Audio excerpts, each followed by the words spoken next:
enjoyed that. Extraordinary muscular control. Very fit, that girl. I must adapt some of those movements as exercises for the men. It takes some adapting. Scanning for audio.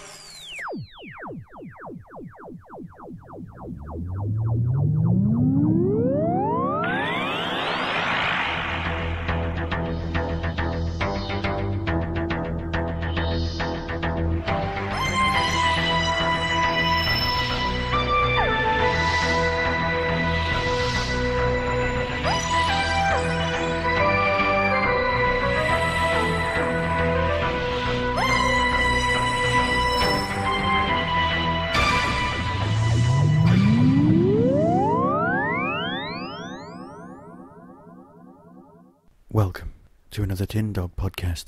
As you can probably hear, my voice is about to give out at any moment.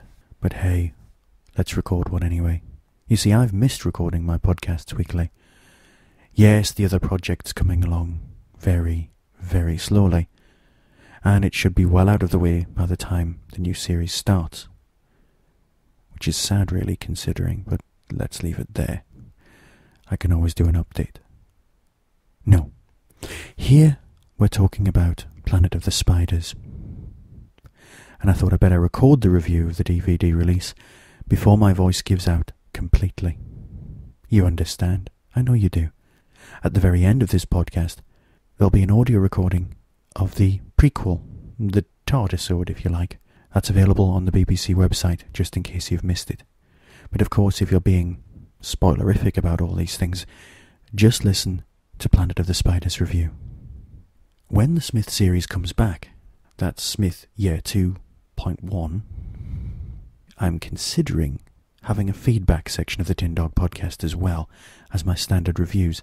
I don't really know how anybody feels about that, but I do get quite a bit of feedback, and it seems rude not to include it. I know I've been replying in person to all of these things, but I might as well read them out, and if you want to send an MP3 in, well, why not? Remember, as soon as you've seen the series, send the MP3 in, and I'll try and include it, because I'm trying to get the Tin Dog podcasts out, well, before the next episode comes along. I know everyone will be doing the same thing. So if you don't want to send me feedback, that's fine. Right, enough nonsense. Here's Planet of the Spiders.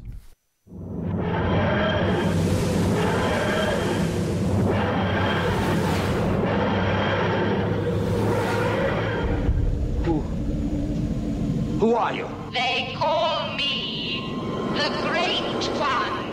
Spiders? I have come to give you the power you seek. This give us power? More power than you dared to dream of. Stop! If you come any further, Doctor, you will die, and I need you alive. Doctor, please wake up.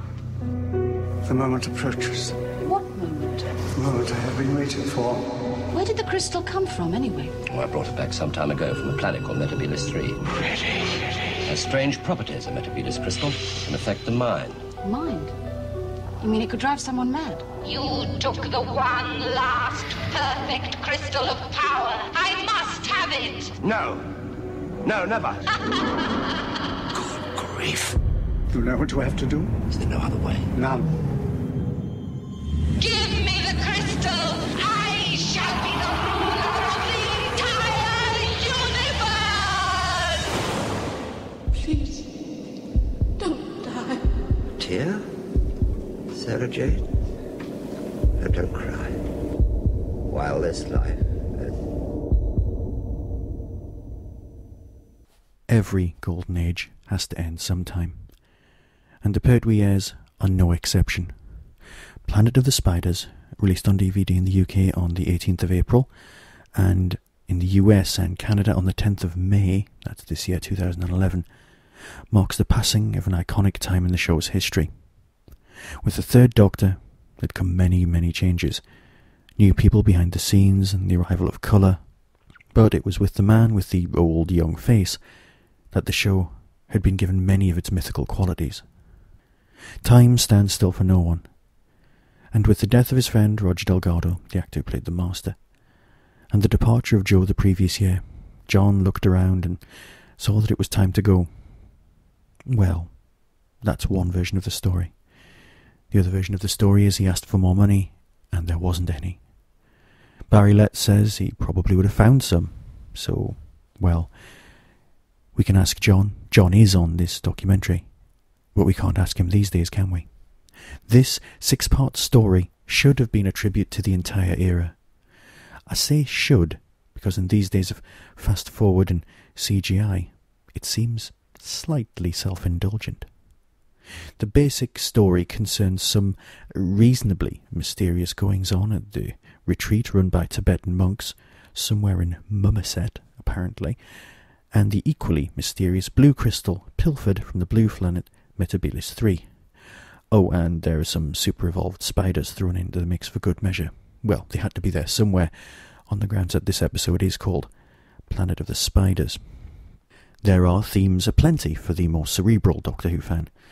More Buddhism than Kinder, albeit of the Zen variety, and coming to terms with your greatest fears. But other recurring themes from the Third Doctor's time are wheeled out like pantomime walk-down. Pertwee's love of gadgets and vehicles is giving full rein in episode 2, to such an extent that we're left with an 11-minute chase sequence. Yes, that's an 11-minute chase sequence that ends in a way that could have been finished about 15 seconds in.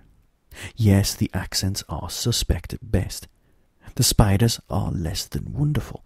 But Doctor Who is much more than a simple collection of effects and tricks. It's got heart coming out of its ears, if you excuse the mixed metaphor. This is not the story that should have been used to finish the time of the Third Doctor. We could have had the battle to the death between 3 and the Master. But what we got was a 6-part romp that will please any fan. Yes, there was talk that Roger Delgado wanted to go out with a bang, not a whimper. The Master was to be killed off, saving the Doctor or the universe, in a debatable and questionable act. It would have been wonderful. Well, it could have been wonderful. But let's not count our chickens, shall we? Roger died, and that was that. The Master wasn't to return for some time, and even then, under a greatly disguised amount of makeup. This 2-disc box set boasts the usual suspects from To Entertain. With the recent passing of Nicholas Courtney and Barry Letts, the commentary, that's with Liz Sladen and Richard Franklin as well, feels somehow as heartwarming as the episode itself.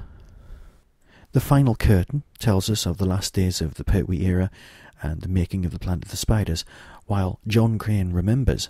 Planet of the Spiders gives us a fascinating look into the actor/writer and his approach to his work. A wonderful short directing with Barry Letts does exactly what it says in the tin. Now and then, the locations of Planet of the Spiders gives us a short trip down memory lane. Quite literally. The second disc also has the omnibus edit version of this story that rips along at an alarming pace, especially if you've just spent a few hours watching disc 1. So that's it, really. Planet of the Spiders, a personal favourite of mine. Yes, you can skip past the chase sequence if you want. The CSO is dodgy, but then again, it's the Pertwee era. We came to expect it. Gareth Hunt can shake his coffee beans as much as he wants, and we'll never mind. The fashion victims from another world, well, let's leave it there. There's somebody else from That's Life in this. And, of course, she was in Angels as well. I did spend most of the episode going, who the hell is she? Until I remembered to press the activation of the little info text at the bottom. It's enough to be getting on with. Right, I'll finish off this review, and I'll see you all very shortly when we'll be discussing Smith 2.1, The Impossible Astronaut. So until then, be seeing you.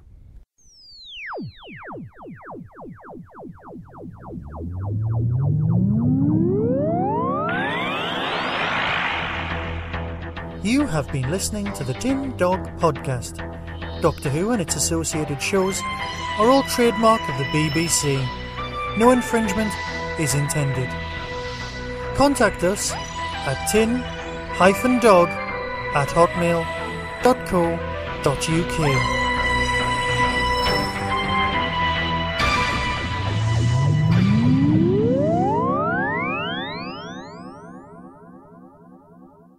see, I managed to get all the way through that entire review without once mentioning Donna and the beetle on her back. I'm quite proud of myself. Oh, bugger. Right, here's the samples I've recorded from the internet for you. Enjoy.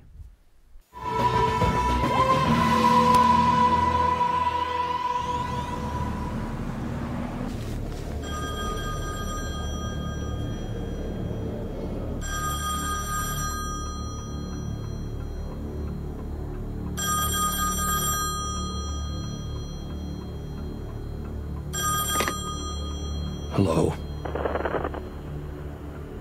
Hello, this is the President.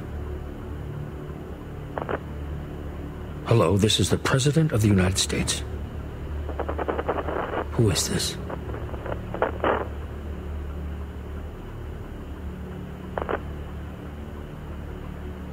Is it you again? Look behind you. How did you get this number? This is my private line. How did you get through?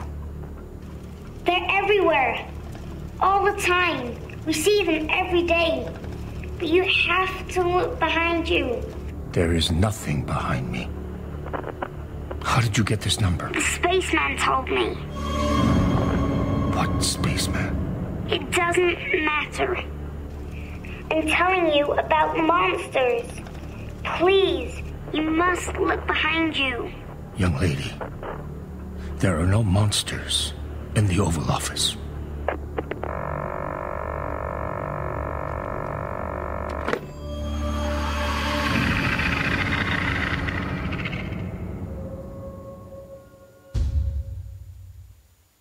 Scanning for audio. Just a quick note to say that I'm selling one of my most prized possessions, a handmade, solid silver police box pendant. There was only ever a handful of these made, and I'm selling this one with some regret.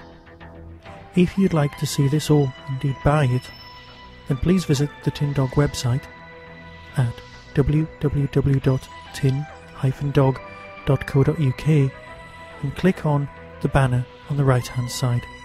Remember that you can also buy a Whostrology, as well as donate to help keep the Tin Dog podcast running. Thanks for listening. Be seeing you. The other mind has now left the Matrix.